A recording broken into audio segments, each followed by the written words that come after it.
Moi, je vais parler de l'impact de l'austérité sur les femmes, dans un premier temps, et ensuite d'une proposition alternative.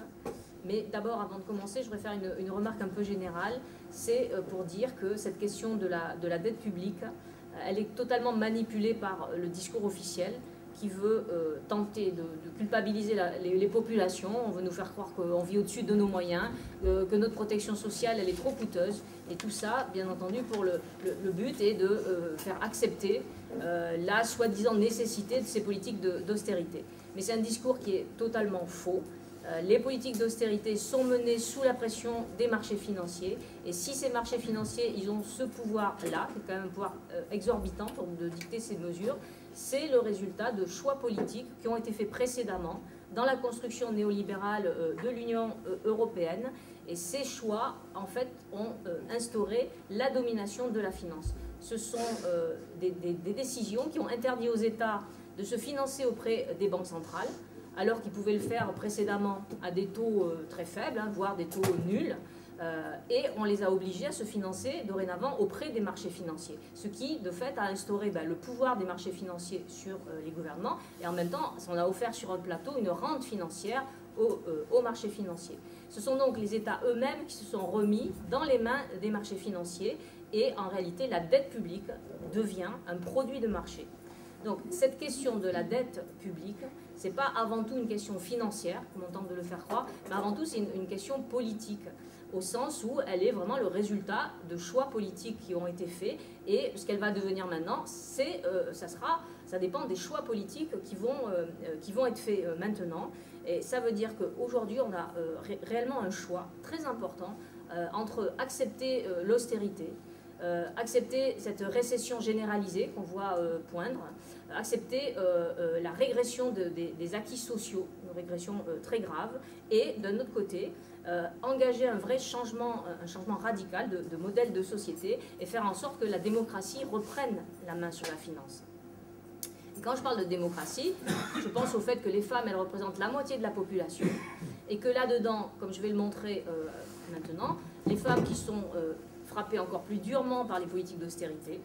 Donc, elles ont toute leur place à prendre dans ce mouvement pour refuser cette austérité et en même temps pour faire entendre leur voix, leurs exigences, leurs propositions pour un modèle de société favorable au bien-être de tous et dans lequel l'égalité entre les hommes et les femmes doit être mise au rang des priorités de la société. Donc, ma première partie, c'est pourquoi les femmes elles sont plus touchées par les mesures d'austérité. En fait, ces politiques qui sont appliquées à des degrés divers dans plusieurs pays européens, elles sont toutes basées sur le même modèle. Il s'agit de faire des coupes dans les services publics, dans la protection sociale, on baisse les effectifs de la fonction publique, parfois on baisse leur rémunération, on baisse les retraites. Bon. Or, les femmes sont majoritaires dans les situations précaires et dans ces périodes, c'est vrai que ces politiques d'austérité touchent durement les couches populaires, plus durement encore les plus précaires. Et les femmes sont de manière structurelle plus précaires, puisqu'elles sont, alors, dans quasiment tous les pays, leur taux de chômage est supérieur à celui des hommes. Partout, elles sont plus en sous-emploi, c'est-à-dire en temps partiel subi.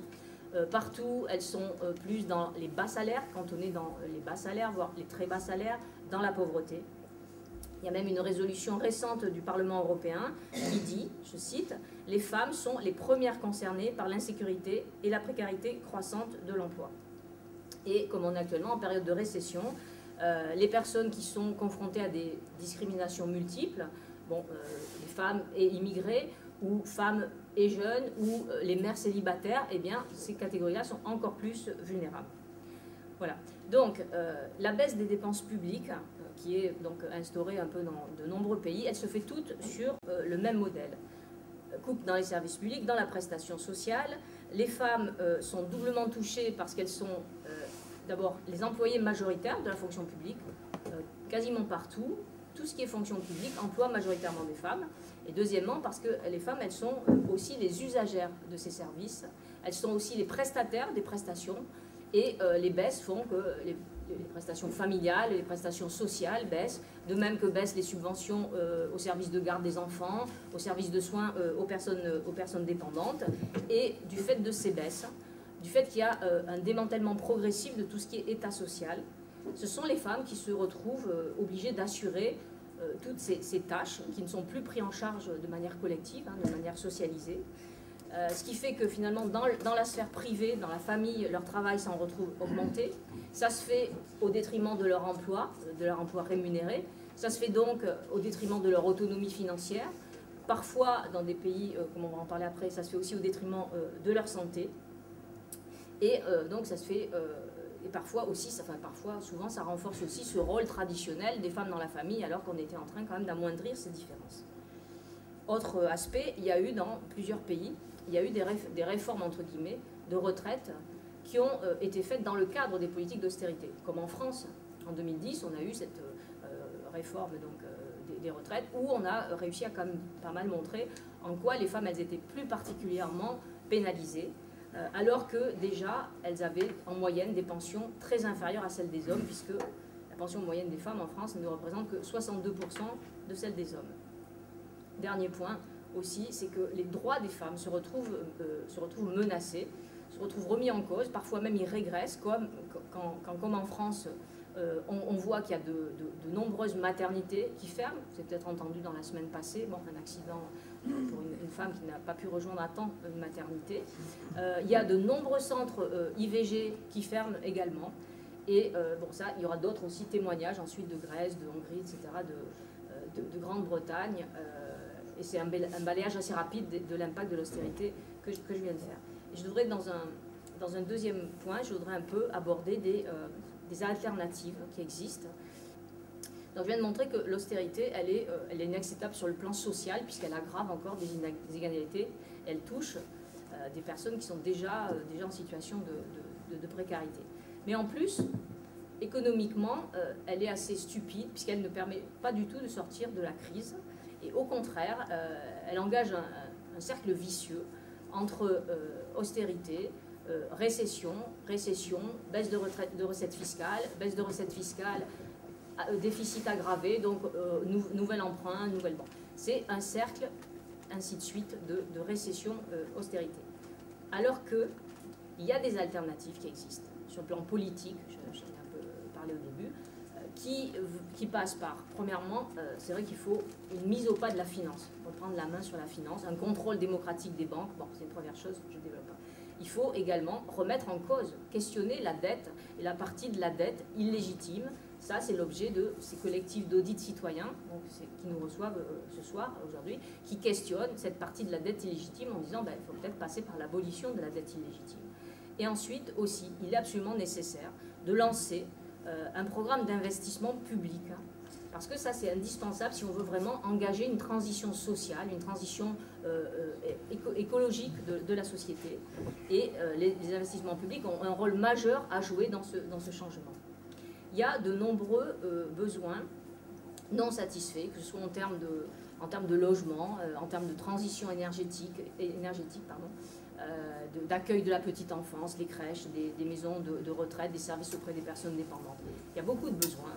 Et le manque de ces services, notamment les derniers dont je viens de parler là, c'est un obstacle majeur à l'égalité entre les hommes et les femmes, dans le sens où souvent des femmes doivent renoncer à avoir un emploi, ou bien elles peuvent se contenter de prendre un emploi à temps partiel, avec toutes les conséquences négatives qu'il y a sur le temps partiel, parce qu'elles doivent s'occuper d'un enfant en bas âge, parce que d'une personne proche dépendante, parce qu'elles ne trouvent pas de service disponible.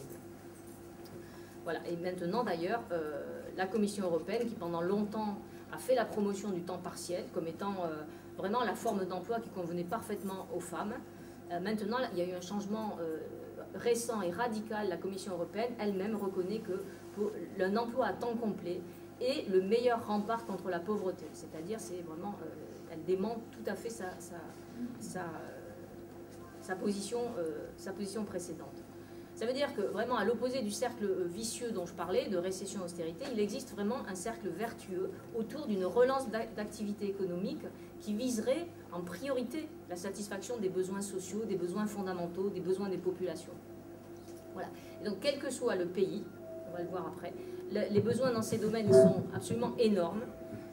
Ce qui d'ailleurs n'a pas échappé aux tenants de la libéralisation, qui ont vu une nouvelle opportunité pour faire des profits.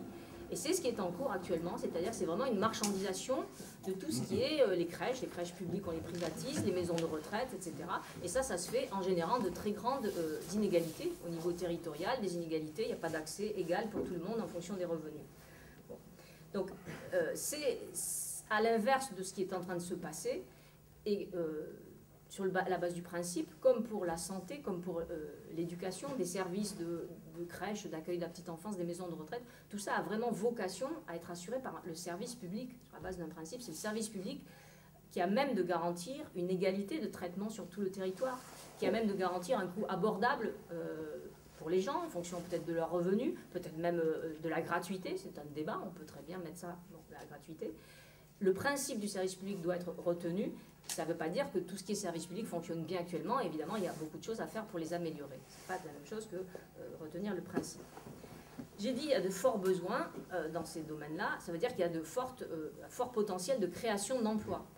L'avantage de ces emplois en plus, c'est que ce sont des emplois qui ne sont pas délocalisables.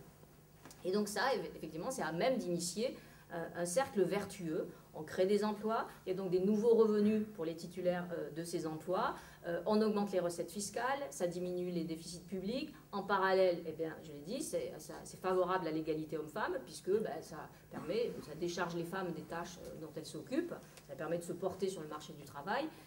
Mais ces emplois, je tiens à dire, les emplois dans les crèches ou dans les maisons de retraite, je ne veux pas dire du tout que ce sont des emplois à destination des femmes. Au contraire, ces emplois, ils ont vraiment vocation à sortir de ce label c'est aux femmes de s'occuper de ça. Ils ont vraiment vocation à s'adresser aux hommes comme aux femmes.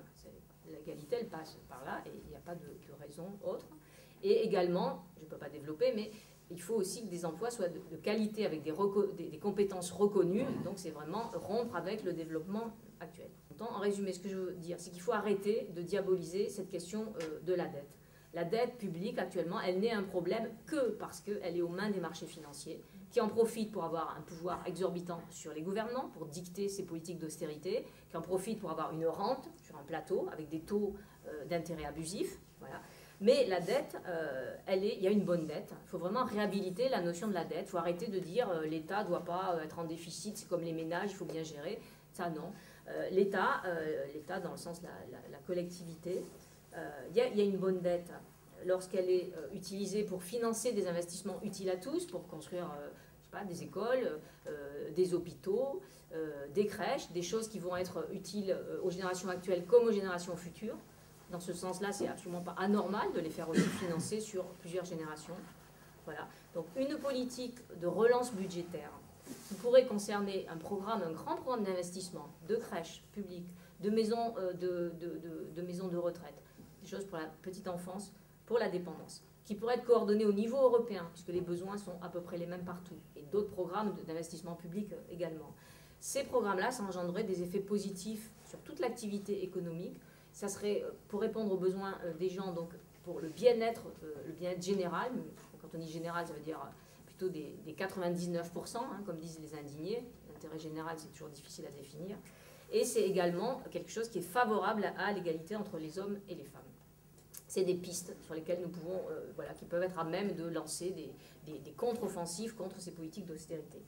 Et pour finir, je voudrais juste dire que quand des débats comme ce soir sont organisés pour mettre un peu en évidence l'impact de l'austérité sur les femmes, ça n'a rien à voir, Cathy l'a un peu dit, ça n'a rien à voir avec poser les femmes en victimes, pas du tout. C'est pour deux choses. D'une part, il faut bien montrer l'injustice et que c'est inacceptable ces politiques d'austérité qui frappent encore plus durement des populations qui sont déjà en situation d'inégalité. Et également, c'est pour bien montrer, comme je l'ai abordé rapidement, mais qu'il n'y a rien d'inéluctable. L'austérité n'est pas obligatoire ni sur le plan économique, pas du tout. Ce sont des choix politiques. Et à partir du moment où ce sont des choix politiques, nous tous, on est en démocratie, nous tous, on doit et on peut peser sur ces choix politiques. Il faut nous réapproprier la démocratie. Et dans ce cadre-là, voilà, ça signifie les femmes, elles ont vraiment toute leur place à faire, toute leur place à prendre, pour obtenir d'autres choix politiques, pour obtenir et pour définir le modèle de société dans lequel on veut vivre et pour y porter le fait que on doit d'abord et en priorité, la finance doit être au service, satisfaire les besoins sociaux. Et les femmes doivent donc porter une alternative féministe dans le modèle de société qu'on veut construire au niveau européen. Je vais m'arrêter là.